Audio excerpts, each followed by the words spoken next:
Morning, everybody. As you can see, we are not in our normal setting at all. I'm actually being the top flight security guard of the world that I am here at the Hilton Hotel. Can't complain. Very blessed to have a very relaxed job. But as I sit here, and of course I'm always thinking of ways to wrap my head around this Cowboy situation. You know, as I sit around anymore, I don't get enjoyment and I don't get happy thinking about what I think we might do. I get more irritated thinking about, we probably won't do that. We probably won't do that. Oh, we're not going to do that either. You know? And I love to be proved wrong. And I would love to be proved wrong when it comes to my team, specifically our head coach. Because a point that I've always made, that I continuously have to keep making, is this discipline point. And I hear some people mention it, but they don't mention it enough. The Cowboys lack extreme discipline. They lack discipline. And this shows, obviously, in penalties. This shows with CD and Dak being on opposite pages in the first quarter of a playoff game.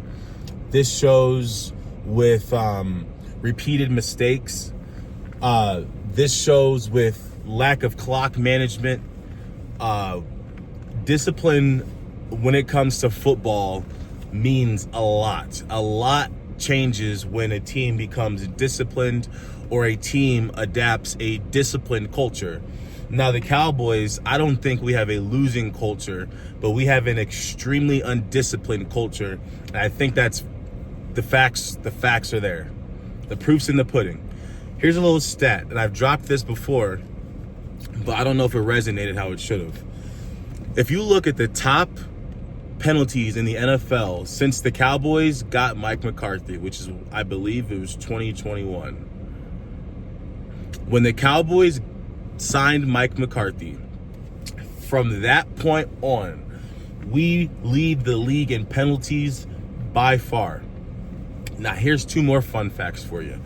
The gap between the Cowboys and the second team is larger than the gap between the second and the fifth team. So the Cowboys are that much far. They're like Usain Bolt, way ahead of the pack, while everybody else is straggling behind, and all those numbers are kind of in a similar group. That's pathetic, right? That's pathetic for a multitude of reasons. Now, here's another fun fact about that stat. If you go and look at the teams that fall under the Cowboys, none of those teams win as much as them or is expected to win as much as them. They're terrible teams. They're butthole teams. So it's not like they're teams where, that team can still find ways to win and they're in the top penalties. No, none of the other teams that win are near the top. So again, why in any delusional scenario would we assume that the team that is so far ahead in one of the most crucial stats, my apologies, one of the most crucial stats, why would they be the team that's going to get over the hump and win a Super Bowl when they're consistently leading the league in penalties? It's an XYZ thing. I like to use that analogy. It's this leads to this, leads to that. It's not difficult to see. High schoolers can see it.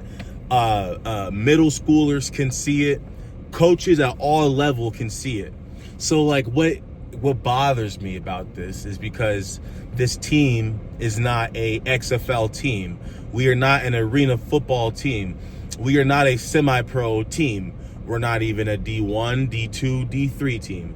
We are a full-on NFL team, and we are the biggest franchise in the world. We are the biggest sports franchise in the world, and yet we have this lingering discipline issue. When you watch the Cowboys games, you're seeing the first drive just be completely shot because it's 1st and 25, not from one penalty, not from two. We'll mess around and get 3 penalties on the opening drive. And then be like, oh, well, we lost this game because of this guy or this guy or this guy. No, we lost the game because of penalties. That Packers game got way out of hand because that first drive, we bailed them out. We had plenty of stops. We had players running all over the field, hats on fire. And we got that, what was it? It was illegal touching. It was illegal touching on Bland. And that extended their drive, and they go on to score. And then we come out, CD drops the ball, Dak and CD are on opposite pages, and we don't get any points on the board, and they go down the field and go up 14-0. That's why we lost. Discipline is directly the reason we lost. So as much as I can say with Derrick Henry, we would have been Super Bowl favorites. Yes, this can be true, but there's a lot of games that even if we would have went and gotten all these free agents, it wouldn't matter because we're going to have 1st and 15s. We're going to extend opponents' drives. We're going to do all the other things in between to lose the game other than be disciplined. Being disciplined will be the last thing we do. And just think about it. Think about when you had that substitute teacher, or not even a substitute. It could have been the full-time teacher.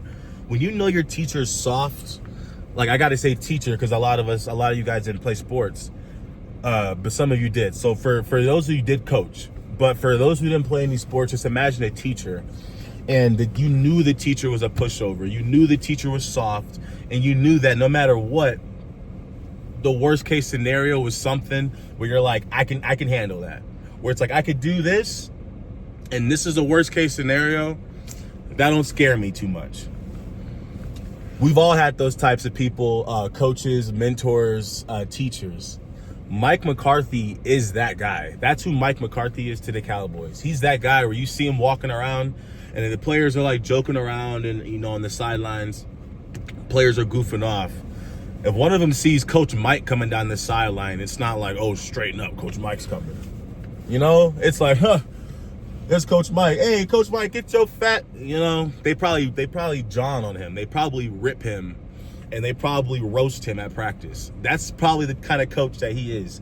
I can't see him enforcing any sort of discipline to this football team, which leads me to the only bit of hope I have, as I said also in another video, is Mike Zimmer. Because Mike Zimmer, what he can do is he can ignite practice. By igniting practice, you can completely change a football team.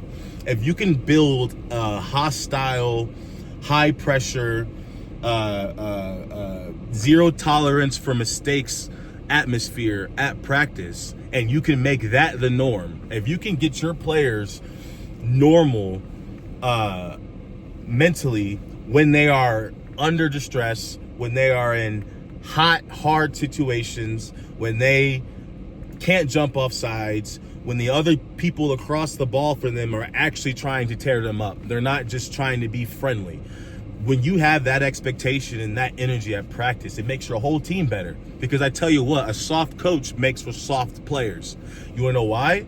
Because in practice, those players, they're not trying to kill each other in practice. You shouldn't be trying to kill each other. Let me change, my wording. They're not going hard in practice. When your coach is soft, hear me out here. As a football player, I don't care what level you're at some point in practice, you're going against your teammates, and you guys are doing that live segment, right? The live play segment. You guys are going to look at each other and be like, yo, let's take this one easy. Like, hey, let's take this easy. And if your coach is soft, both people will comply. But you know what? If one of those players knows that his coach is going to tear him apart in film if there's a flop, or if he knows that any given play, his coach could be watching and will come tear him a new one, he's going to be like, no, I'm not taking a play off. I got coach watching me and I'm trying to play. I got a job to do. So when you have a strict coach, a whole domino effect applies, and the Cowboys are very, very desperate in need for that domino effect. So if I could put any personal challenges on anybody, I would challenge Mike Zimmer personally and say, look, please spark that fire in Coach Mike McCarthy. I need you to spike that fire in the players. There is no more jumping off sides. There is no more illegal touching. There is no more defensive holding. And if you're going to do it, it's not going to be on third down. It is not going to be on third down. If you guys are going to jump off sides, if you're going to do any of that stuff, you better get that out the way the first 2 downs. Do not, by any means, do not jump off sides on third down. Do not commit a flag on third down. I could go look up right now most penalties on third down, and Dallas is probably way more farther out in that stat than they are in the total penalty stat. They probably dominate. They probably dominate the penalties in the fourth quarter or penalties on third down. The crucial time penalties, they probably dominate. But I gotta cut this video short because I got a lot of stuff going on out here, and it's throwing my focus off, I'm sure, as you can tell. I gotta make sure nothing crazy goes on. But I had to get that off my mind. Please keep watching the other videos. Like and subscribe. I love when I wake up in the morning and I see my view count is like times 10. And I don't know why that happens. Like sometimes for the first few hours, there'll be like 10 views, and then I'll go to sleep where there'll be like 20 views, and I'll wake up and there'll be like 70. So I don't know if it's like graveyard shift or it's my truckers listening, but I appreciate you guys. I really do. The views motivate me. So please keep watching, like and subscribe, and Zay Talks out. Stay tuned.